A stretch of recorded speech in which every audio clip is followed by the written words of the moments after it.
2024-2025 NFL season team betting previews. We are only a couple weeks away from week 1 officially kicking off, and I'm breaking down all 32 NFL teams from a betting perspective.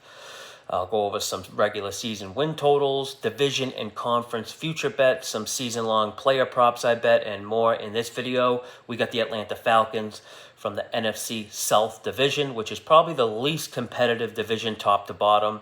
Atlanta is actually the favorite to win this division.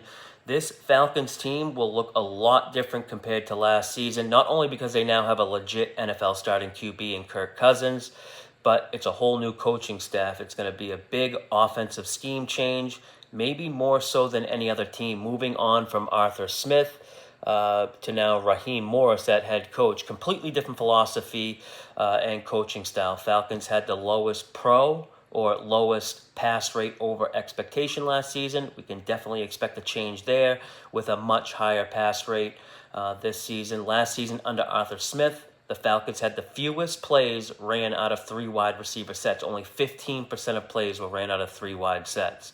Zach Robinson, who's the new Falcons offensive coordinator, coming over from the Rams, ran 3 wide receiver sets 95% of the time, most of any team. Last season, Arthur Smith ran double tight end formations more than any team in the league. Rams with Zach Robinson ran the fewest. These are drastic differences here, and I actually don't think the Falcons' offense was as bad as some people think, or I should say their numbers showed last year. Atlanta actually outgained their opponents in 10 different games in total yards last season, which was tied for most among non-playoff teams, but poor decision-making and quarterback Desmond Ridder resulting in costly turnovers cost them wins. So now replacing Ridder is the new $100 million man, Kirk Cousins. It's $100 million guaranteed, by the way. What's crazy is they signed Cousins to that big contract, then they used their 8th overall pick to draft another quarterback in Michael Penix Jr. rather than filling voids at wide receiver or on defense. Now, I do think Cousins will fit well in this system.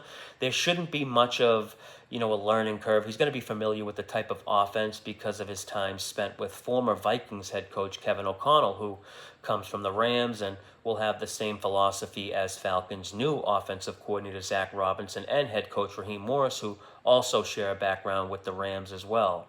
The big question here is how quickly will Cousins bounce back from recovering from that Achilles injury? Will he be 100%? It's one thing to lack chemistry with new teammates. We've seen veteran quarterbacks take some time getting used to new teammates, but there's no guarantee the 36-year-old Cousins will be himself after this injury. He's not going to have the luxury of easing into the season as well, because the Falcons will face 3 elite pass rush defenses in the first 3 weeks: Pitt, Philly, and KC. But besides that, if there is something to like about this Atlanta team, it's their schedule. After facing the 2nd overall easiest strength of schedule last season, I have the Falcons with the league's easiest strength of schedule this season. They only face 3 teams who I have rated in the top 16. KC, Philly, and Dallas. They'll play 10 teams who I have rated in the bottom 10. They play the Panthers twice, but they'll also play 4 teams that could very likely finish in the bottom 5 of the league: Washington, Denver, Las Vegas, and the G-Men.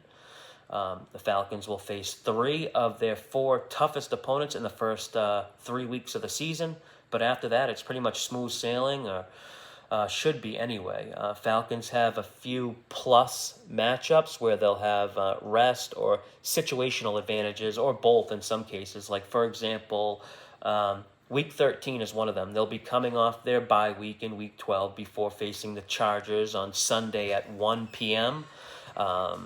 Chargers will be flying across the country off a short week after facing Jim Harbaugh's brother John and the Ravens at home on Monday Night Football. So Falcons have a big rest advantage and get potentially a letdown spot for the Chargers coming off a big primetime game, brother versus brother battle there against Baltimore. Now, my initial thought is to bet the Falcons under 9.5 regular season wins. They faced the 2nd overall easiest schedule last season and couldn't take advantage of it. They only won 7 games, but it's tough to bet this team under with such an easy schedule. Starts and ends really easy. 4 of their first 5 games are at home. They don't even leave the East Coast until week 7, and only leave the East Coast a total of 5 times all season. They finished the season at home versus the Giants, Washington, and then at home versus Carolina. It doesn't get much softer than that. Falcons have some things I like in a team as well. The offensive line returns all 5 starters, which can't be said for a lot of teams. You'll hear me emphasize the importance of offense and defensive line play during these team previews, and chemistry as well, especially on the offensive line, is something I weigh heavily when measuring a team's ability. Now, I do have some concerns about the defense. They lost 2 players I really like in Calais Campbell and Bud Dupree, but they didn't really add any meaningful pieces in free agency. I initially recorded this video a few days ago before they picked up my favorite Patriots player, Matthew Judon, so that is a good grab for them defensively. But all their defensive players that they signed this offseason, none of them played more than 50% of the snaps for their teams last year. So in other words, they signed a bunch of non-starters or guys like Judon who coming off serious injury and missed most of last season, which makes it tough to envision this defense making a leap from last year. This defense last season faced a very soft schedule of opposing offenses, and they didn't face a top 10 QB after week 5, but still only finished ranked 24th defending the pass and only had 16 takeaways all season, which was the 4th fewest in the league. And we know how important turnovers are. I say this all the time. If there's one single stat column on the box score that's correlated closest to not just winning, but covering the point spread, it's turnovers. Pay attention to it this season. The team that wins the turnover battle will not only win the game majority of the time, but also cover the point spread. So ideally, you want your defenses to be loaded with playmaker types. Looking at Atlanta's defense, it's one thing that is definitely lacking big playmakers, and also lacks depth in most areas too. Now, I am really high on Falcons wide receiver Drake London. Think he's has a huge year.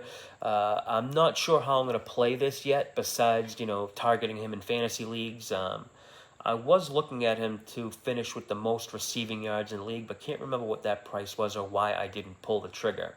I do think, Drake London, he's obviously going to benefit from the Falcons' increased pass rate, but I think he's also a bit underrated, mainly because he had QBs like Ritter, Mariota, and Heineke throwing to him, and he still put up decent numbers, but now for the first time he's going to have a legit NFL starting QB throwing to him. He'll take that Justin Jefferson role in that similar style offense. I'm not saying he's going to be Justin Jefferson, but he'll have that role. And when I think about the offensive changes and how it will impact certain players and their production, we'll probably see tight end Kyle Pitts used more in like a similar way as Buffalo is using Dalton Kincaid, but I think Drake London is going to benefit a lot in this new offseason. Just haven't figured out how to turn that into like a money-making opportunity yet. Maybe just bet his over props week to week when he has like plus matchups. A more wide open passing attack should provide running lanes too for running back Bijan Robinson. But I just can't see this Falcons team improving by 3 more wins than last season, which is what they would need to do in order to go over their 9.5 win totals. They'll be a much better team going forward, obviously, with Cousins and a new coaching staff, but not sure that translates into 3 wins better in the first season. Also, Falcons benefited from a lot of injury luck last season. They had the 4th lowest adjusted games lost due to injury. That type of injury luck typically doesn't repeat itself.